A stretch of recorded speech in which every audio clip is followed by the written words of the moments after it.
Bonjour, nous allons parler dans cette vidéo de l'anamnèse. L'anamnèse qui est élément central de la prise en charge, puisque de l'anamnèse découle la détermination d'objectifs, donc le besoin du client, et ensuite notre protocole d'accompagnement.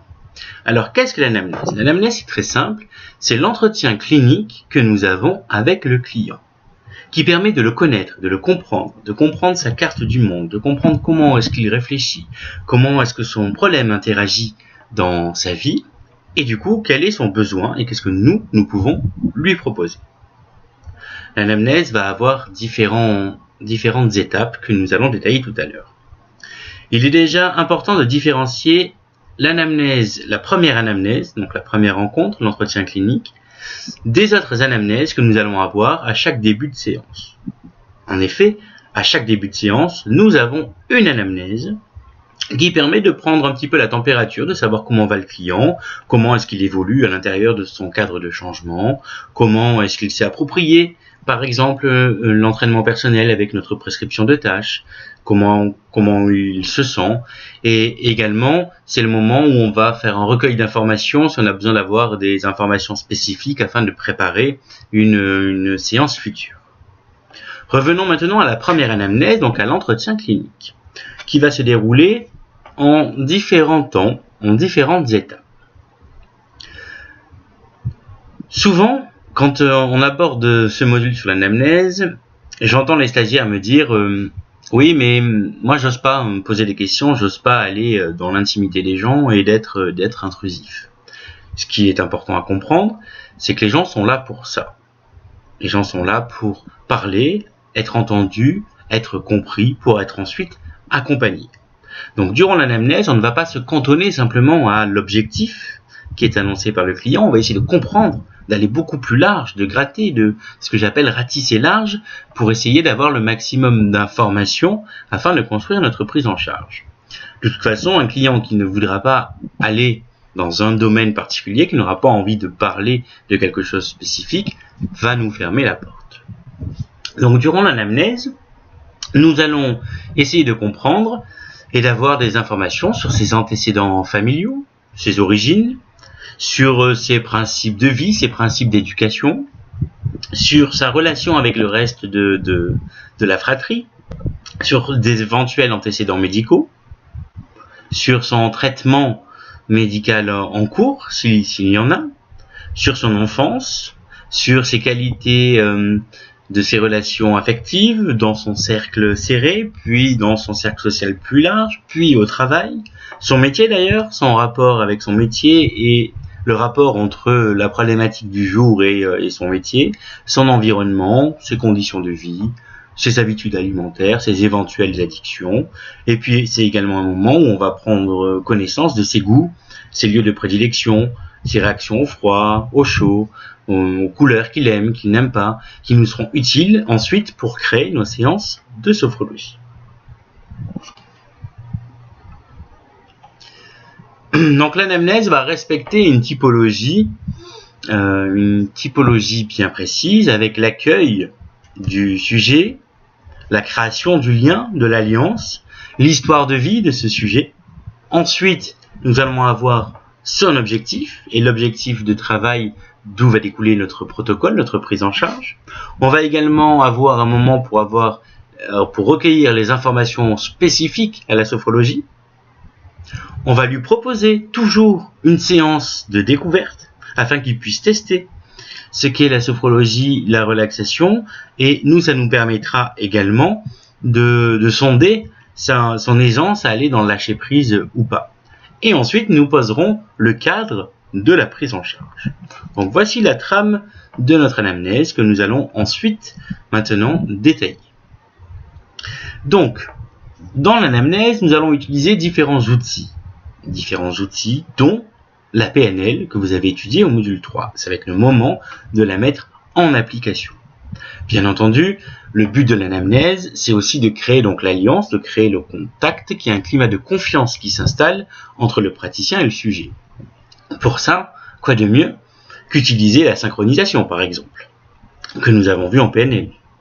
Je me synchronise à mon client. Il est intéressant, durant l'entretien, durant l'échange, d'utiliser le métamodèle pour pouvoir ensuite proposer un recadrage. Il est intéressant durant l'entretien de pouvoir calibrer, observer mon client, de pouvoir découvrir son système sensoriel principal.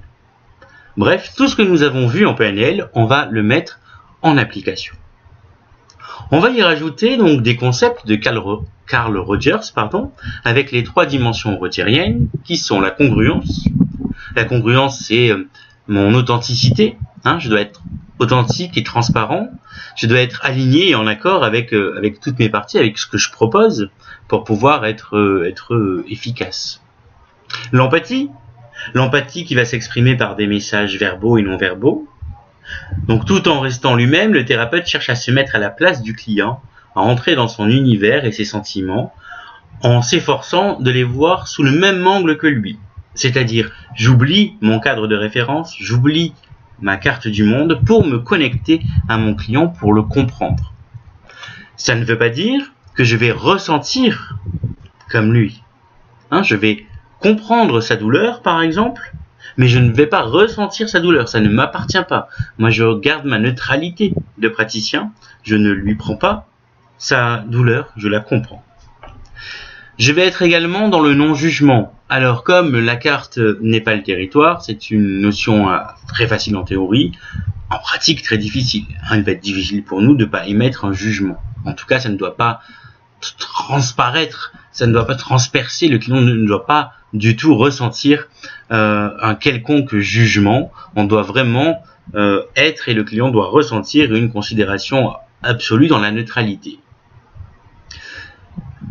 Le non-jugement, c'est également s'empêcher d'évaluer notre client et de le mettre dans une quelconque boîte, de l'enfermer selon une quelconque théorie. On voit souvent des tests psychologiques, par exemple, où 3 questions, quelques croix, et puis on a un profil psychologique d'une personne. On va se refuser, nous, d'enfermer cette personne-là, parce que c'est vraiment très réducteur dans une boîte, dans une catégorie de personnes.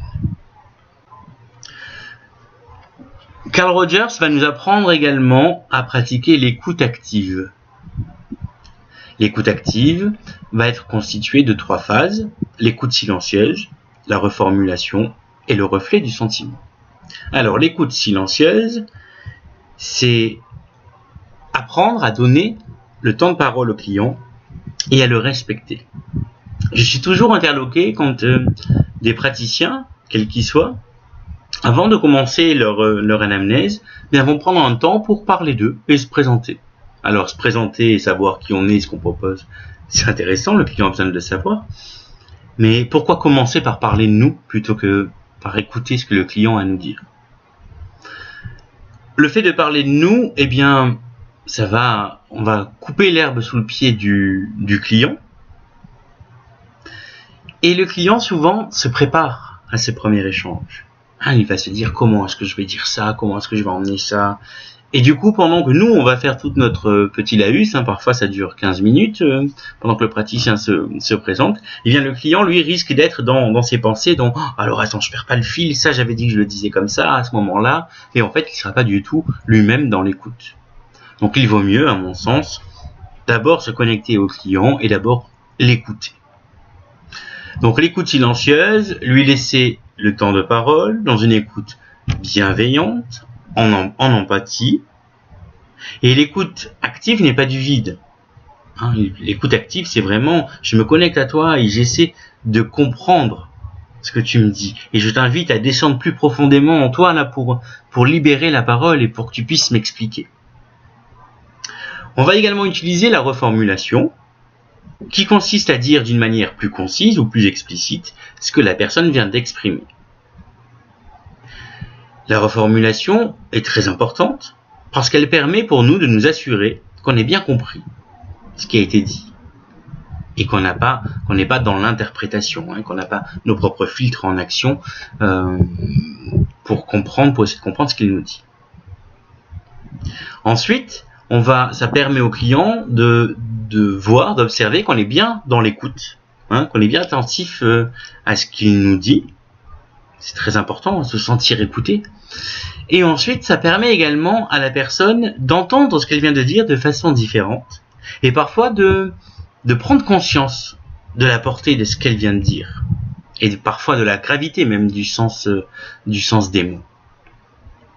On va également utiliser le reflet du sentiment. Le reflet du sentiment, c'est j'écoute et j'exprime le sentiment que j'ai perçu chez toi.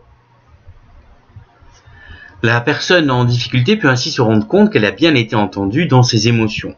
Je t'ai bien écouté et entendu dans tes mots, dans le sens de ce que tu as dit, et maintenant je m'assure et je te fais comprendre que j'ai bien compris ton état émotionnel et ce que tu ressens. Toujours sans interpréter. Je n'interprète pas non plus les émotions. Je les écoute et je les redonne, et je demande au client de bien confirmer si c'est ça. Donc, pour résumer, l'anamnèse, donc, c'est un moment d'échange, un moment de prise d'information, un moment où je vais comprendre, je vais essayer de savoir qui est l'autre et ce qu'il veut. Durant ce moment d'échange, en utilisant donc les techniques de Carl Rogers, la PNL, c'est un moment vraiment de ping-pong.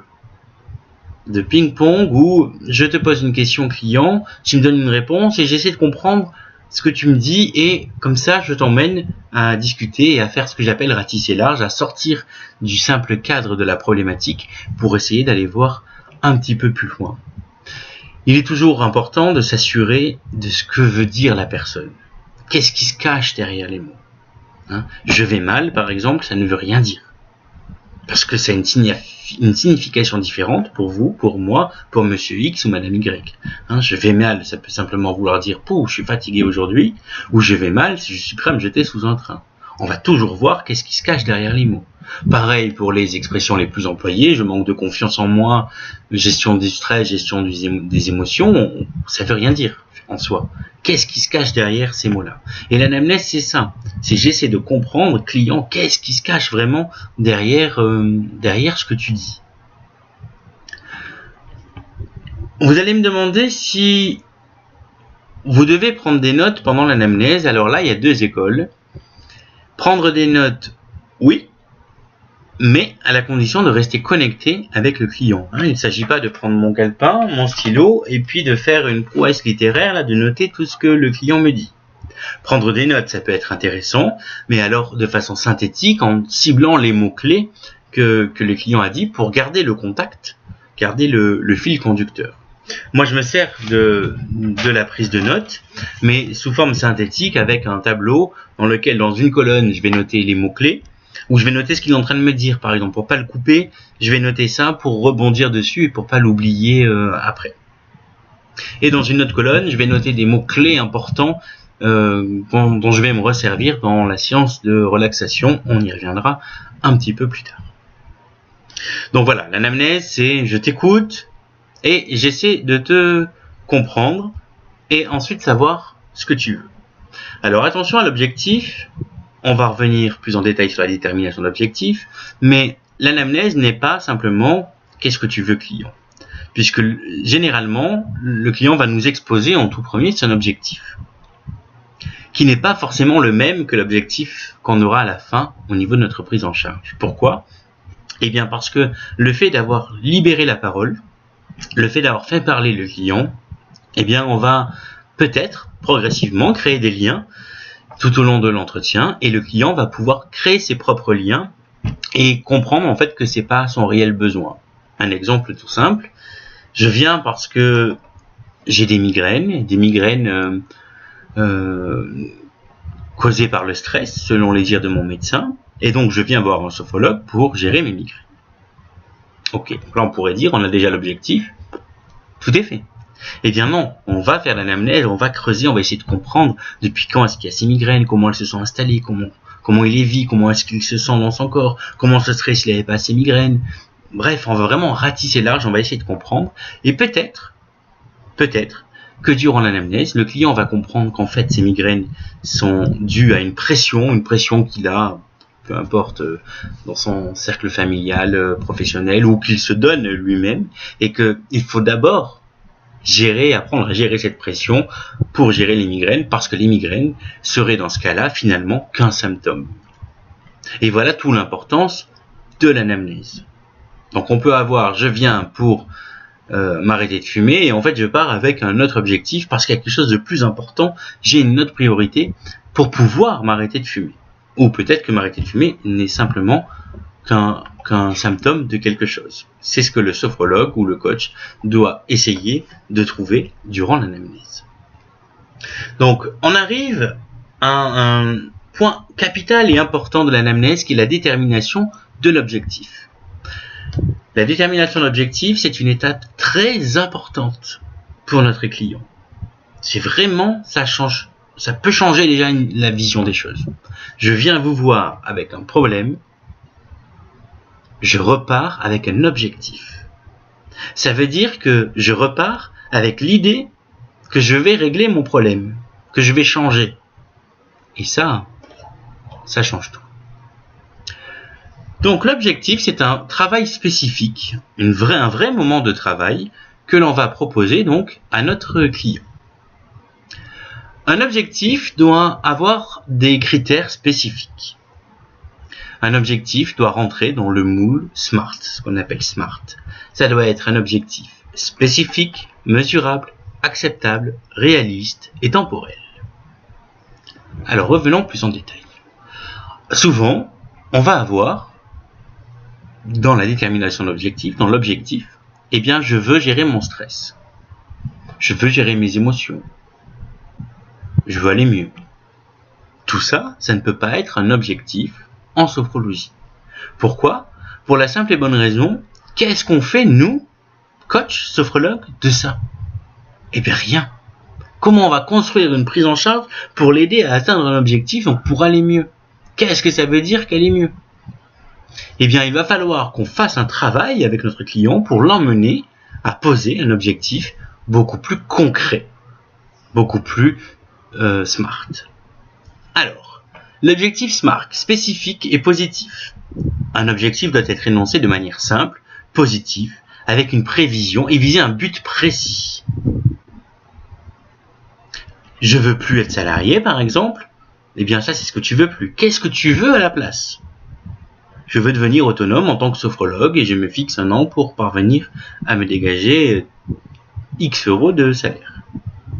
Mesurable, tout objectif doit pouvoir être mesuré avec des critères définis. Je veux courir vite. Qu'est-ce que c'est ? Qu'est-ce que ça veut dire vite ? Et ce ne sera pas la même chose pour moi, pour un athlète de haut niveau, pour vous ou pour quelqu'un d'autre. Pareil, je veux perdre du poids. Ça veut dire que si je perds 500 grammes, mon objectif est atteint.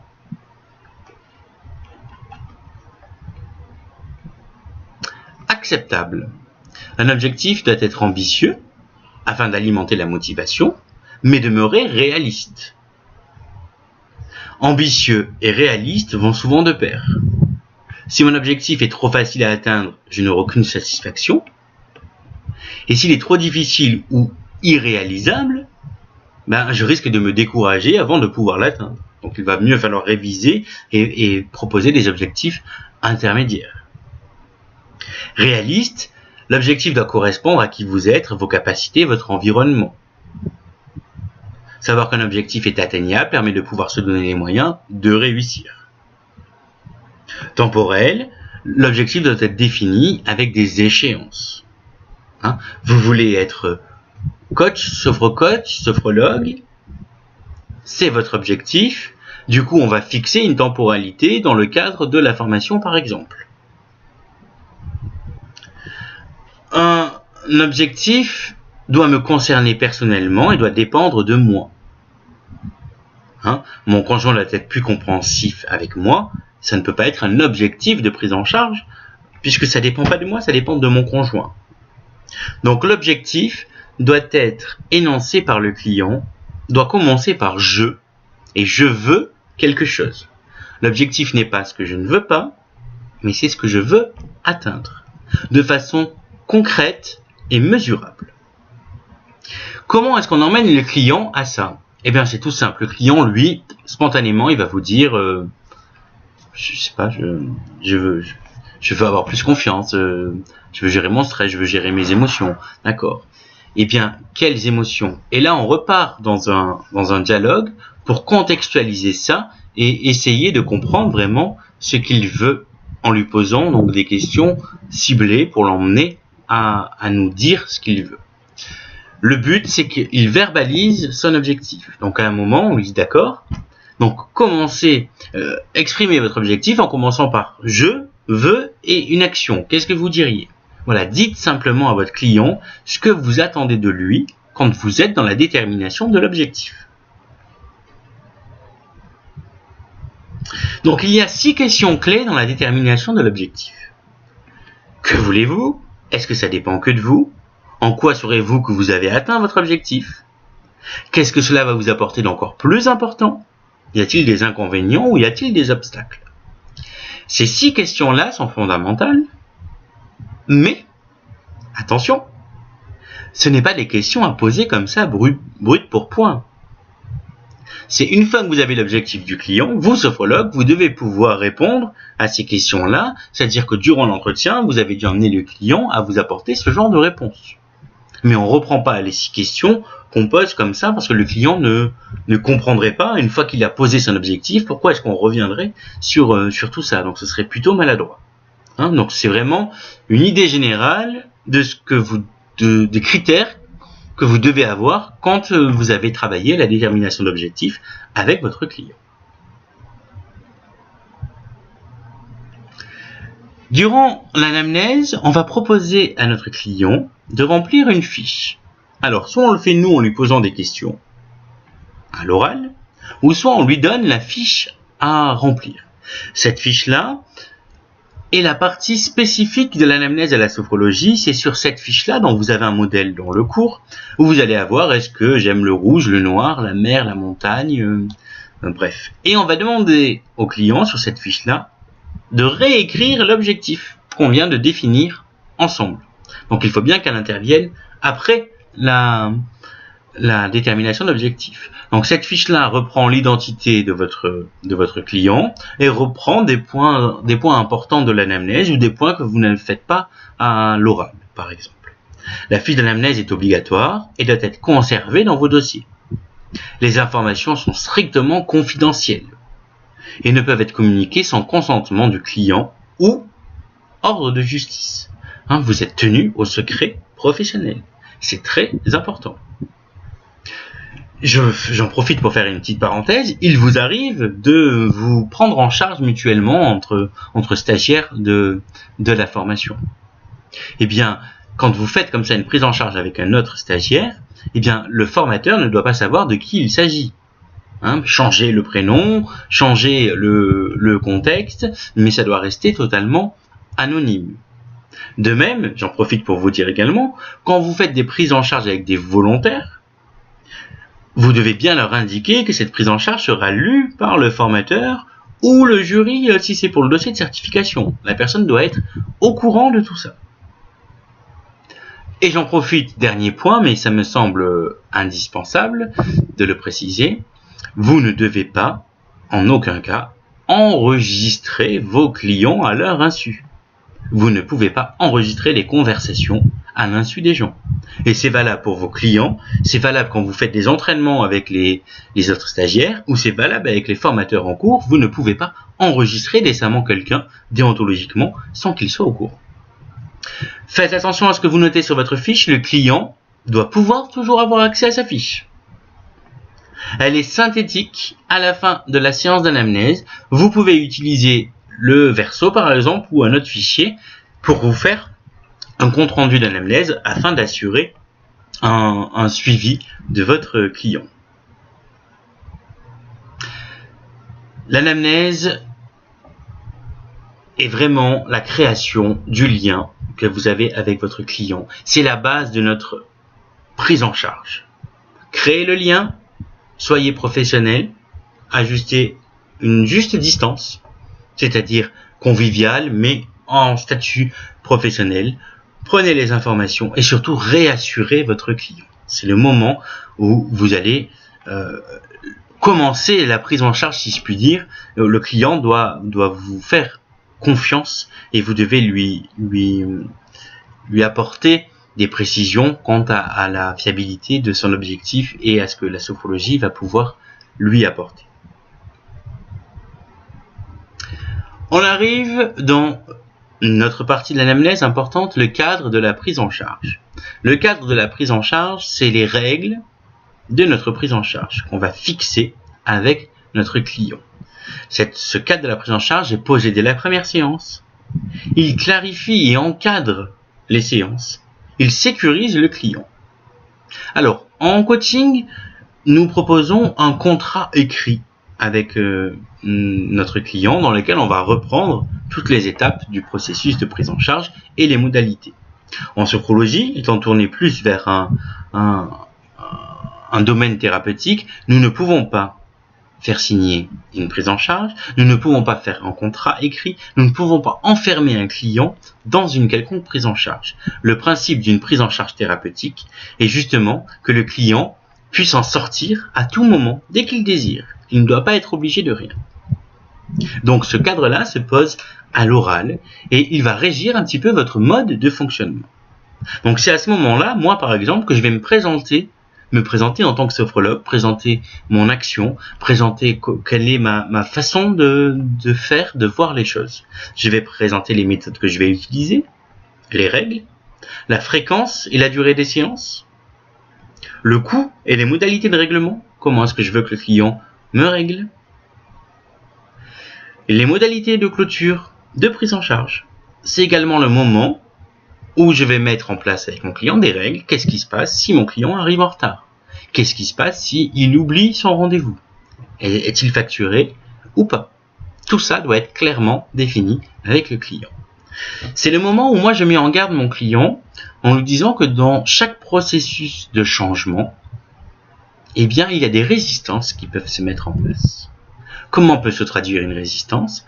Eh bien, on a d'un coup 1001 bonnes raisons d'arriver en retard, ou 1001 bonnes raisons d'oublier ou d'annuler son rendez-vous. C'est vraiment de bonnes raisons pour le client.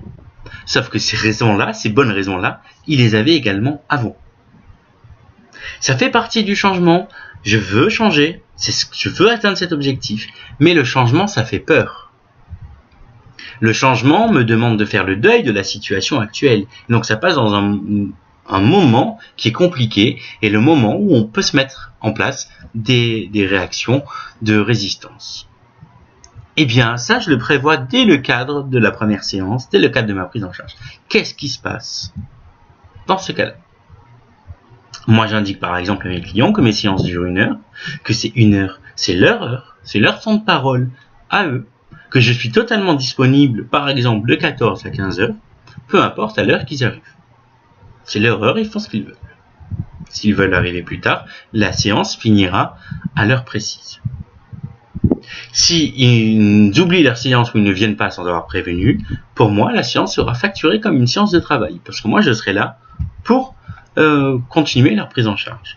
Tout ça, c'est défini à l'avance. Alors bien sûr, ça paraît un petit peu rigide. Bien sûr, on peut arriver en retard parce qu'on a eu un embouteillage, parce qu'il y a eu un accident, parce qu'on a pris un camion, certes, mais ça arrive occasionnellement et une fois. Ça ne devrait pas arriver systématiquement. De plus, si vous avez posé ces règles-là, si vous avez posé le cadre, eh bien, dès que votre client va s'en échapper un petit peu, il vous sera beaucoup plus facile de lui faire un rappel et de lui rappeler la première discussion que vous avez eue en place. Croyez-moi, par expérience, à chaque fois qu'on pose pas le cadre ou qu'on sort du cadre posé, eh bien, on va se le reprendre dans la tête comme un boomerang à un moment. On va reprendre un exemple de la formation. On a un cadre, qui est un cadre écrit, qui est notre contrat de formation, dans lequel est bien précisé toutes les modalités de prise en charge, dans lequel est bien précisé le paiement, par exemple. À chaque fois que j'ai assoupli ce cadre, exceptionnellement, pour tel ou tel élève, à chaque fois, eh bien, je me le suis pris dans la tête comme un boomerang, ça revient vers moi. Le cadre fait également partie intégrante du processus thérapeutique. C'est parce qu'il y a ces règles-là, c'est parce qu'il y a ce paiement-là, par exemple, que le processus thérapeutique va pouvoir se faire. On n'est pas en train de discuter, d'aller boire un café avec un pote, on est vraiment à un moment dans un processus thérapeutique spécifique et bien précis. On va reprendre un petit peu tout ça. Et donc, ma façon de faire à moi, j'accueille mon client en lui demandant pourquoi est-ce qu'il vient. J'ai tout de suite le premier objectif. Ensuite, je vais voir un petit peu l'histoire de vie du sujet, je vais ratisser large dans sa façon de vivre, de voir les choses, de ressentir les choses. Une fois que j'ai ratissé large, eh bien, je vais progressivement revenir sur son besoin, sur son objectif, avec le travail spécifique sur la détermination d'objectifs. Concrètement, client, qu'est-ce que tu attends de moi et de la sophrologie aujourd'hui? C'est le moment où on va transformer le problème en objectif à atteindre. À ce moment-là, moi je lui fais remplir la fiche d'anamnèse par écrit. Voilà, client, hop, c'est à toi de travailler, tu as 5 minutes pour travailler. Pourquoi par écrit? Eh bien parce que déjà, c'est des questions, je n'ai pas envie de perdre du temps à l'oral, s'il aime le noir, le rouge, je vais le découvrir sur la fiche. Ensuite, c'est le moment où, pendant qu'il écrit, moi je vais me poser 5 minutes, j'ai 5 minutes pour collecter les informations, pour relire mes éventuelles notes et pour préparer ma séance de relaxation qui arrive. Donc elle est prête puisque c'est des séances types que j'ai tout le temps, voilà, j'en ai plusieurs à dispo, mais je vais la personnaliser en fonction de ce qu'il m'aura dit durant l'anamnèse et durant ce que j'ai noté dans l'anamnèse. Donc rappelez-vous, moi je me fais 2 colonnes sur ma feuille, une pour faire la synthèse de l'anamnèse et une pour avoir des mots-clés. Donc par exemple, le client qui va me dire qu'il se sent étouffé, qu'il a un poids dans la poitrine, eh bien je vais tout de suite m'en servir dans cette première séance pour parler là de libération de la cage thoracique par exemple.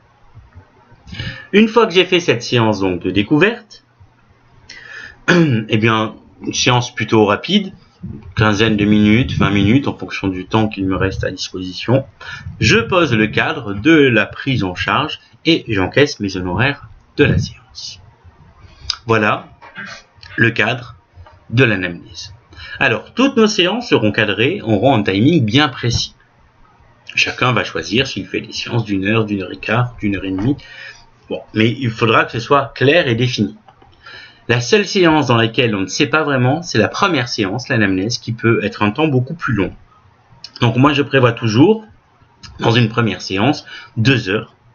Comme ça laisse le temps au client de bien s'exprimer s'il a besoin. Ne jamais aller au-delà de 2 heures, parce qu'au bout d'un moment, ça ne sert plus à rien. Et vous devez aussi quand même recentrer et recadrer la conversation pour rester autour de l'objectif.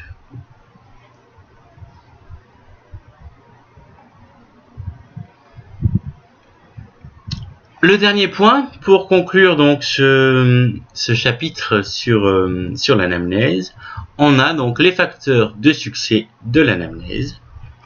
Donc, vous devez tout mettre en œuvre pour que le sujet vous considère capable de l'amener à son objectif ou au soulagement de ses douleurs. C'est vraiment, en partant de chez vous, de dire « Ah, c'est lui, c'est elle, c'est lui qui va pouvoir m'aider et qui va m'accompagner et qui va me faire arrêter de fumer, par exemple. » Tout notre travail sera ensuite de lui faire comprendre que non, nous on est là juste pour l'accompagner, le guider, qu'on va lui permettre de se reconnecter, de trouver ses propres ressources, et que nous on n'y est pour rien. Mais à la première séance, si on veut qu'il soit super réactif et sensible à nos suggestions, il doit se dire « Ah, c'est lui, c'est elle ». N'oubliez pas d'utiliser tout ce que vous avez appris dans le module PNL, synchronisation, métamodèle, recadrage, utiliser donc son système sensoriel principal. Bref, c'est vraiment le moment, là, l'anamnèse, où on va resservir tout ce qu'on a appris. On garde à l'esprit qu'il ne faut jamais forcer le sujet et qu'il doit toujours avoir le choix. Le choix de continuer, le choix de sa thérapie, le choix de sa méthode thérapeutique, le choix de son coach ou de son sophrologue. Bref, il a toujours la possibilité de mettre fin à ce processus quand il désire. On vérifie que la personne est bienvenue d'elle-même, mais pas sur un ultimatum ou pour faire plaisir au conjoint par exemple. Dans ce cas-là, les chances de succès seront moindres. C'est également le moment où il est intéressant et nécessaire de faire comprendre à la personne que ce processus de changement va lui demander des efforts et qu'il faut qu'elle se sente prête. Bien sûr, on ne lui dit pas brut pour point comme ça, on en... Et en tant que sophrologue ou sophrocoach, vous devez également avoir toujours le choix. Gardez-le. On est toujours dans le principe de réalité objective. j'ai le choix de prendre en charge telle personne ou telle problématique ou pas. Dans le cas où je ne me sens pas compétent pour prendre en charge telle problématique, je dois par contre proposer à cette personne-là une liste de confrères à proposer pour aller consulter. Voilà pour la théorie sur l'anamnèse. L'anamnèse demande un long temps de pratique. C'est vraiment par l'entraînement qu'on va acquérir les gestes et cette histoire de ping-pong qui nous permet de rebondir et de réagir sur ce que dit le client. Donc n'hésitez pas à vous entraîner avec des proches de votre entourage, entre stagiaires et avec les formateurs. Sur ce, travaillez bien et puis à bientôt.